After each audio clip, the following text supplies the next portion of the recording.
Cześć, Bartek Urban, Autowizja.pl. Dziś razem ze znajomymi z pomiary RaceLogic Twojego auta zapraszam do testu porównawczego dwóch modeli Toyota CHR z silnikiem hybrydowym oraz tylko benzynowym. Z zewnątrz jedyna różnica obu wersji to tylko emblemat z napisem Hybrid, więc skupię się na jednym samochodzie. Toyota CHR to jeden z najodważniejszych projektów ostatnich lat, zwłaszcza, że Toyota nie należy do producentów lubiących szaleć. Tym bardziej ogromny szacunek za odwagę w stworzeniu tak futurystycznego projektu pełnego smaczków. Lampy, spoilery, linia boczna, przetłoczenia, wszystko jest futurystyczne, ale bardzo ze sobą spójne. Efektu dodają też schowane z tyłu klamki, przez co auto wygląda jak coupé. Co ciekawe, również wnętrza obu aut są niemal takie same i co najważniejsze, hybryda ma dokładnie taką samą pojemność bagażnika jak benzyna, czyli równe 377 litry. Różnica obu aut we wnętrzu to inny drążek zmiany biegów oraz inne zegary. Toyotę CHR musimy pochwalić za naprawdę bardzo dobre materiały użyte do wykończenia środka. Ponarzekać za to trzeba za system multimedialny, który obsługuje się za pomocą palca, a reakcja na dotyk w tym wypadku jest bardzo wolna, a naciskać trzeba bardzo mocno. Również sama grafika wygląda dość przestarzale, podobnie jak cyfrowy zegarek zamontowany na szczycie deski. To takie znaki rozpoznawcze Toyoty. Najważniejsza różnica pomiędzy hybrydą a benzyną jest oczywiście podmaską, bowiem benzynowa odmiana posiada silnik 1.2 turbo o mocy 116 koni, natomiast hybryda ma wolno ssące 1.8 wspomagane akumulatorami, co łącznie daje 122 konie. Żeby sprawdzić, jakie są różnice dla obu odmian, przeprowadziliśmy 3 krótkie testy. Na początek przyspieszenie do 100 km/h. Katalogowo benzyna z manualną skrzynią biegów powinna zrobić 10,9 sekund, natomiast hybryda 11 sekund. Różnica więc jest praktycznie żadna. Według naszych pomiarów różnica jest nieco większa, bo wynosi 0,4 sekundy na korzyść benzyny. Tylko co z tego, skoro na światłach i tak hybryda będzie pierwsza, bo tam wystarczy wcisnąć gaz do oporu i auto resztę robi za nas.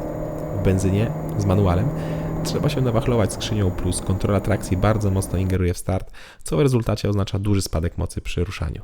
Oczywiście, benzynę można wybrać z automatem, wtedy jednak sprint jest o pół sekundy gorszy niż hybrydy. Druga próba to test elastyczności, czyli przyspieszamy z prędkości 50 do 140 km/h. W tej konkurencji ponownie lepsza jest benzyna, głównie ze względu na lepszą reakcję na gaz. Jeśli jednak zwiększymy prędkość do 90 km/h, wtedy różnica jest już minimalna. Spowodowane jest to dość małymi obrotami na trzecim biegu, przez co turbina jeszcze nie dmucha maksymalnie.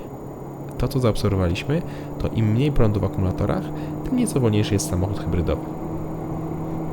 Ostatnia próba to test spalania. Ruszamy z okolic terminala Cargo w Warszawie i jedziemy pod Stadion Narodowy. Dystans do pokonania to około 12-13 km.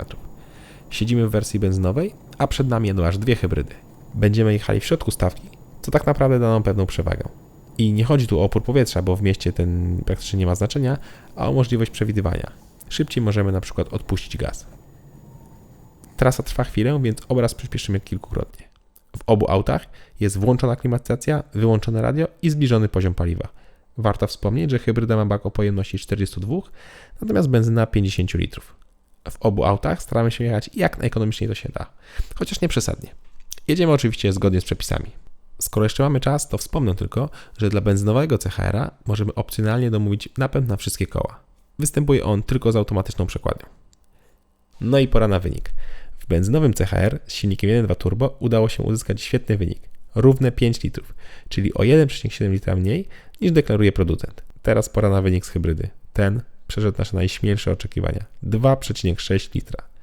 Lepszy wynik uzyskał drugi CHR, jednak jechał nieco inną trasą. Wynik jego to 2,3 litra, a producent deklaruje minimum 3,3 litra.